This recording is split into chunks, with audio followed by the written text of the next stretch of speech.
You do a quick scan of your shelf before a long weekend. The corned beef is there, the Spam is there. You figure you're covered. But the brands on those cans were made 3,000 miles away, and the rules governing whether they can still reach your shelf are changing faster than the labels are. By the time a gap shows up at the store, the window to fill yours has already closed. I pulled the import records, I checked the tariff schedules. Here are 10 canned meats you need to find and stockpile before 2026 runs out, starting at number 10. Number 10, Armour Vienna sausages. You probably have a memory of these before you have an opinion about them. The little brine-packed tins, the ones that show up in every discount aisle and every emergency kit recommendation list from the early 2000s. They are not glamorous. That was never the point. The point was that they were always there. They may not always be there. The Armour brand has changed hands multiple times, from Conagra through a sequence of private label arrangements. And what that transition history means in practice is reduced shelf commitment from major grocery chains. National retailers have been quietly pulling or shrinking the Armour Vienna sausage SKU since 2022. You can still find them at Dollar General, at Walmart, at convenience and discount channels. But the major grocery footprint is contracting. Not because the product failed, because the category margin is thin and chains are rationalizing shelf space toward higher velocity items. Shelf life on these is solid, 3 to 5 years unopened, brine-packed, fully cooked, zero preparation required. About 150 to 180 calories per 2-ounce serving, 6 to 7 grams of protein, and enough sodium to remind you, these are a preservation product, not a health product. They are ready to eat from the can in a scenario where heat is a luxury. Buy multi-packs now at the discount channels. Do not look for them at your regular grocery store and assume they will be in the same place next spring. And when you buy them, check the manufacture date, not just the best buy. The best buy is a marketing instrument.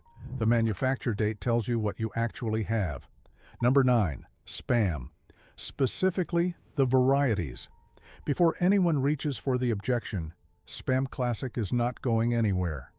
Hormel manufactures it in Austin, Minnesota, and it will be on shelves long after most of the rest of this list is a memory. That's not the story here. The story is the variety expansion that Hormel built out over the past 2 decades and has been quietly dismantling since 2021. Spam Light, Spam Less Sodium, Spam Tocino, several regional market and limited edition variants. Discontinued, moved to limited availability, or removed from mainstream retail distribution entirely. No press release, no announcement. One day it's there, the next time you look for it, it isn't. That's how SKU rationalization works. Major retail chains tell manufacturers they want fewer SKUs with higher velocity. Niche variants are the first casualties.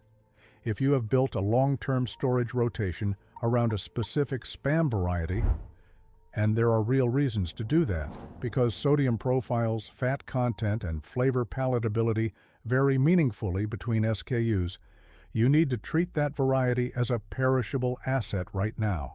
Buy a case. Do not assume substitution is neutral.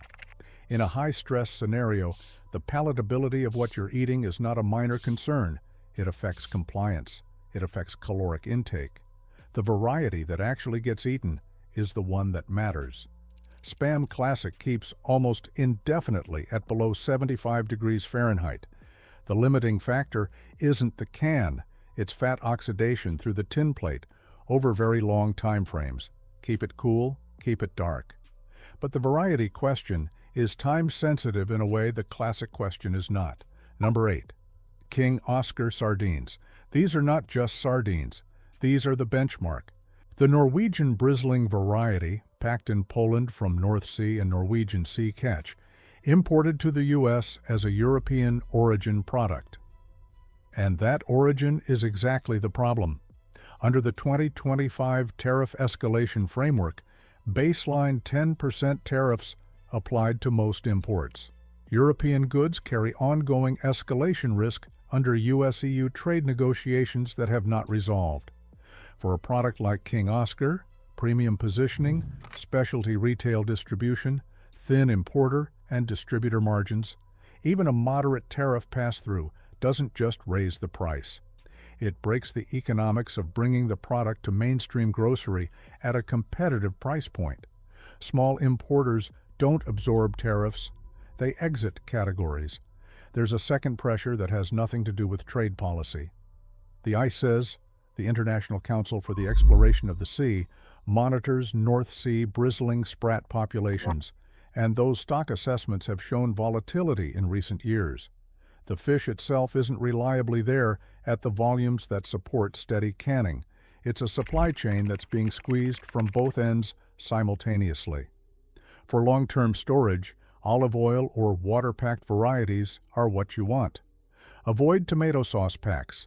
The acidity of the tomato base accelerates degradation of the can lining over multi-year storage time frames. 3 to 5 years is your shelf life window with omega-3 fat content, EPA and DHA specifically, as the limiting molecular factor. Polyunsaturated fats degrade before the protein does.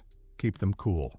A single can delivers about 190 calories, 23 grams of protein, and a nutritional profile, calcium from the bones, vitamin D, B12, that is almost unreasonably complete for a $2 shelf item. Buy 12-can cases before the tariff pass-through reaches your shelf price. The price movement will be the first signal that the window is closing. Number 7. Imported canned mackerel. Think of mackerel as sardines with better protein and a bigger problem. About 20 grams of protein per 3-ounce serving, higher omega-3 density per calorie than canned tuna, rich in selenium, niacin, B12, vitamin D. One of the more nutritionally complete canned fish products available at a commodity price, and almost entirely dependent on imported supply. Brands like Chicken of the Sea source Pacific Jack mackerel primarily from Chile and Peru. That's South American import exposure. Atlantic mackerel, the UK and Icelandic variety, carries its own set of complications. Post-Brexit quota disputes between the UK, Iceland, Norway, and the EU have produced years of contested catch allocations. And layered on top of the politics, the ICES has issued repeated overfishing warnings for North Atlantic mackerel since 2020. Quotas have been reduced multiple years in a row. The fish is running short. That's not a trade story, it's a biology story. Biology doesn't negotiate. There is no domestic U.S. canned mackerel production of any meaningful scale. If the import economics break, there is no fallback. The shelf simply goes empty in that category. Higher fat content than sardines, around 12 grams per serving, means the omega-3 degradation clock ticks slightly faster. Prioritize earlier rotation in your stockpile, water or oil pack only for long-term storage. Goya, Chicken of the Sea, Crown Prince. The brands are easy to find now. Buy before the tariff pass-through makes that sentence past tense. Number 6. Canned anchovies. Most preppers have never considered these. That's a mistake worth correcting before the category disappears from accessible pricing. Every canned anchovy on a U.S. grocery shelf was imported. Every single one. Spain, Morocco, Portugal, Italy, those are your 4 source countries, with Spain and Morocco carrying the dominant share. Spanish origin product carries full EU import tariff exposure. Moroccan origin product operates under a separate U.S. North Africa tariff schedule, and Morocco is simultaneously dealing with its own Ingraulis incrasiculus stock pressure in the Atlantic fishing zone off the Canary Islands. The European anchovy in the Cantabrian Sea, the Spanish fishery, is under sustained population pressure that has led to periodic full fishery closures. Small tin, thin margin, multiple simultaneous pressure points. This is a category that can go from widely available to specialty item only without a transition period.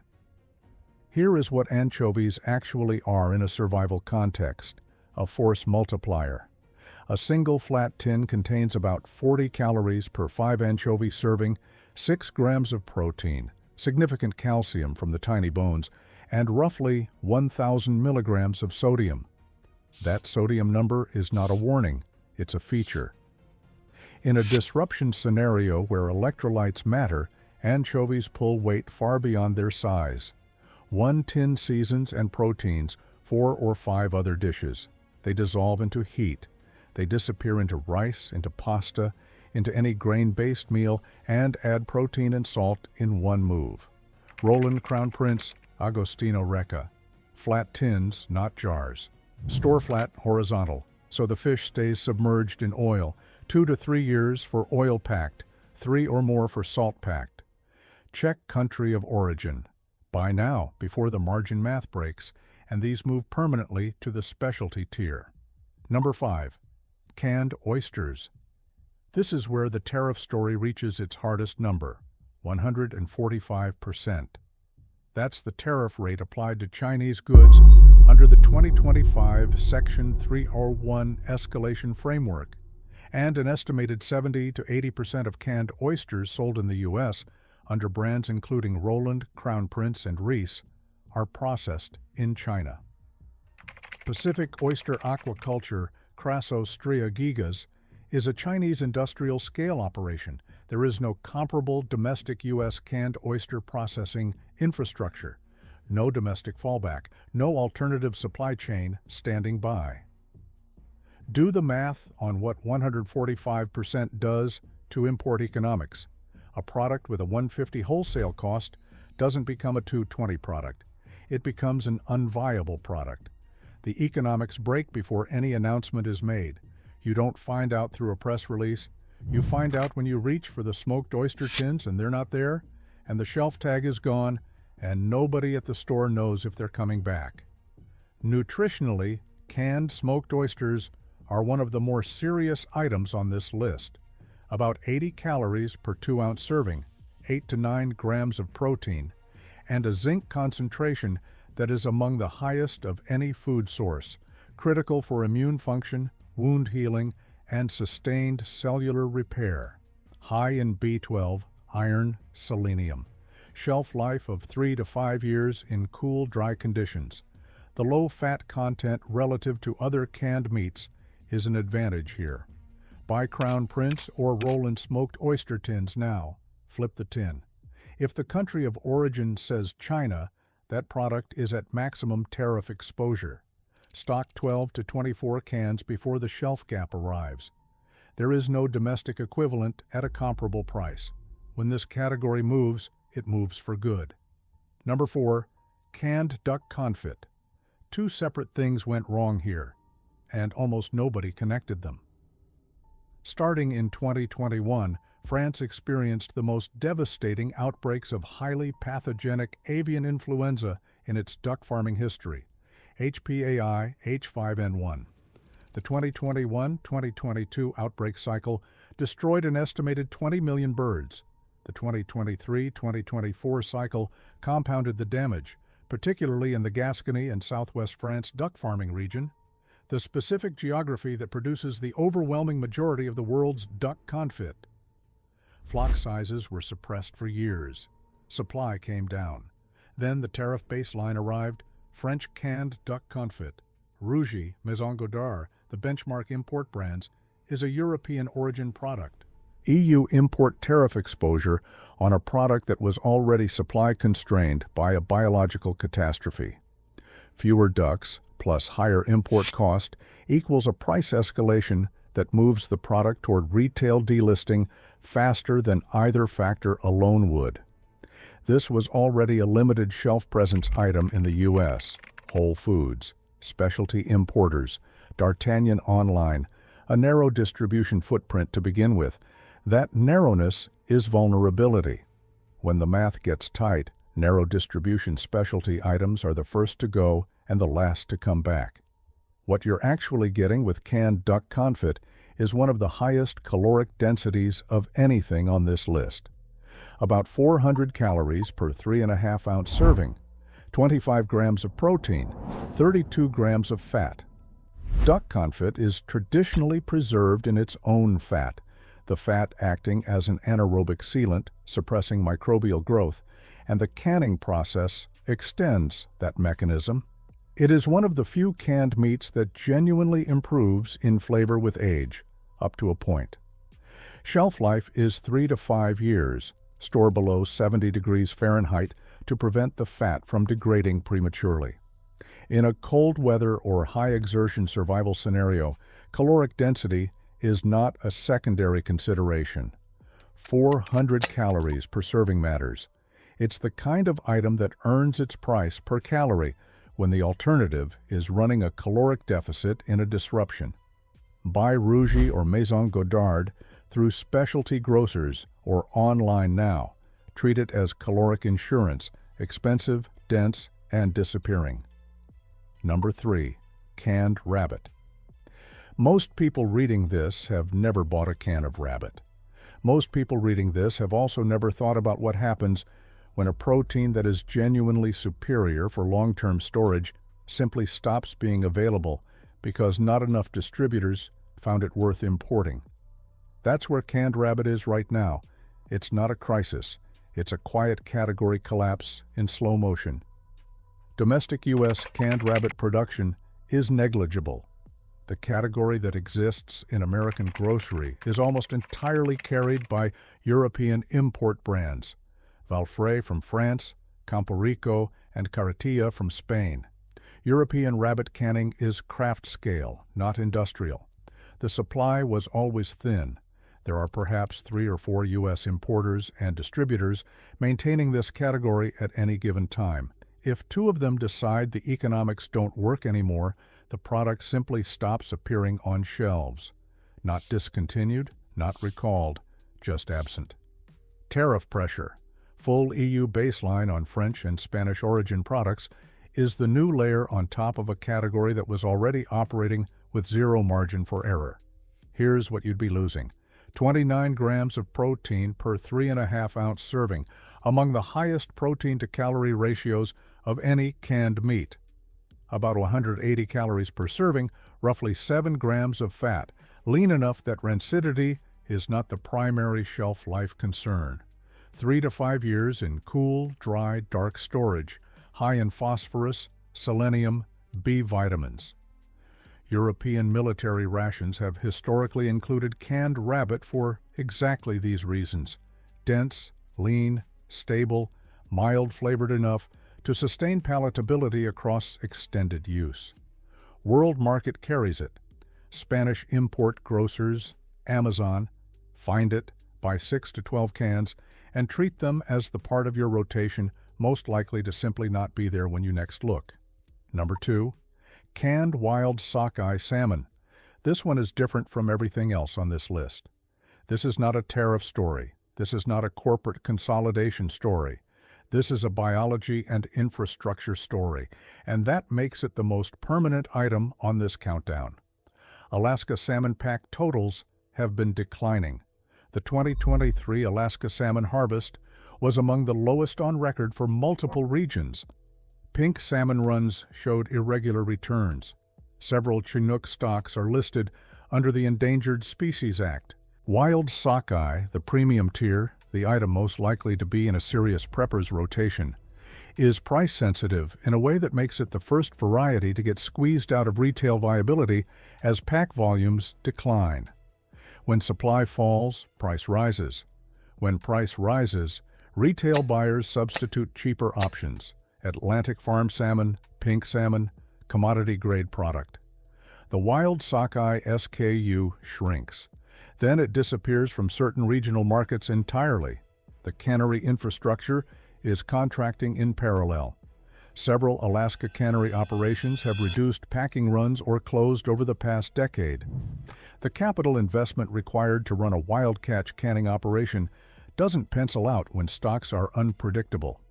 Brands like Wild Planet, Bumblebee Wild Alaskan Sockeye, and Redhead at Walmart have all experienced regional availability fluctuations.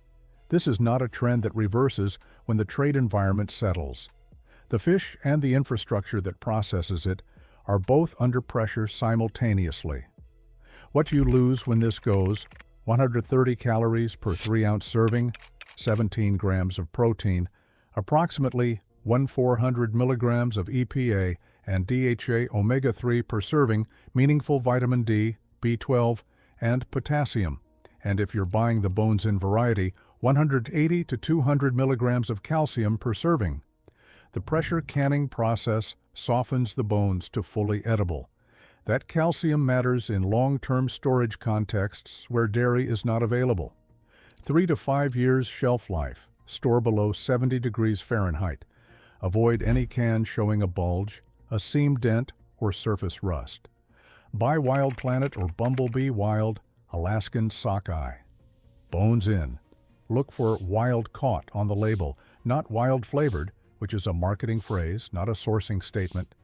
Case buy from Costco or online before the price moves further. The price has already moved. It will move further. Number 1. Canned corned beef, specifically Hereford, Grace, Palm. Here is the thing almost nobody knows when they reach for a can of Hereford off the emergency shelf. It was made in Brazil.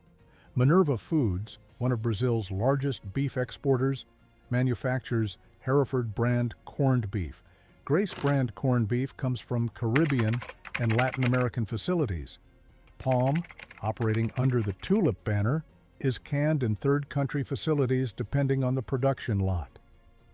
The dominant brands in American prepper culture, the products that appear on every emergency food checklist, the cans that have been in American emergency kits for generations, are almost entirely imported. There is no practical domestic U.S. corned beef canning operation with the capacity to absorb the volume these brands supply. If the import pipeline breaks, the shelf gap is immediate, and there is nothing domestic to fill it. The 2025 tariff framework applied a baseline 10% rate on most imports. Brazilian beef products face potential escalation under ongoing agricultural trade pressure. Brazil is not party to a free trade agreement with the United States, which means there is no tariff ceiling protecting this supply chain. The economics of importing corned beef at elevated tariff rates are not impossible, but they are marginal. Marginal economics break when costs move, and costs are moving. What makes this the most important item on this list is not just the supply risk, it's what corned beef actually is in a survival context: fully cooked, ready to eat directly from the can with zero preparation. About 210 calories per 3-ounce serving, 15 grams of protein, 15 grams of fat, 800 milligrams of sodium, which is not incidental. Electrolytes in a disruption scenario are not optional. The brine pack format, salt cure combined with nitrite preservation sealed under pressure, produces one of the most stable canned meat products in existence. 3 to 5 years shelf life at below 70 degrees Fahrenheit. The science of that stability has been understood for over a century. The product works. The question is whether it keeps arriving. Buy Hereford first, in quantity. 12 cans is a start. 24 is a rotation. Flip every can and read the country of origin, not the brand name on the front, the country of origin on the back. If it says Brazil, that can is at full tariff exposure. Stock it before any price movement at retail signals that the tariff pass-through has begun. Price movement is the canary. When the price jumps, the window is already closing. This is what the whole list has been building towards, a convergence, not one crisis, not one trade dispute. 10 separate pressures: domestic brand retreat, corporate SKU rationalization, fishery stock collapse, avian flu, supply chain thinning, and the broadest tariff restructuring the U.S. has undertaken in decades, landing simultaneously on a single category: canned meat, the backbone of emergency protein for millions of households that have been quietly, sensibly building a buffer against a world that doesn't always run on schedule. The action is straightforward. On your next grocery run, flip every canned meat in your pantry and read the country of origin. Find the gaps. The items on this list you currently have zero stock of. Cross-reference the prices online at Amazon, Walmart, and Costco. If prices are already moving, act immediately. If they haven't moved yet, you still have a window. Buy minimum 12 canned cases for any item where the supply risk is confirmed. Prioritize corned beef first, oyster second, wild salmon third. The gap between still available at today's price and no longer available at any price is not a headline. It's not a warning siren. It's a Tuesday. The Tuesday when you reach for the can that was always there, and it's gone. And so is the price you could have paid for it 6 months earlier. The shelf doesn't announce what it's losing. You either check before it matters or after.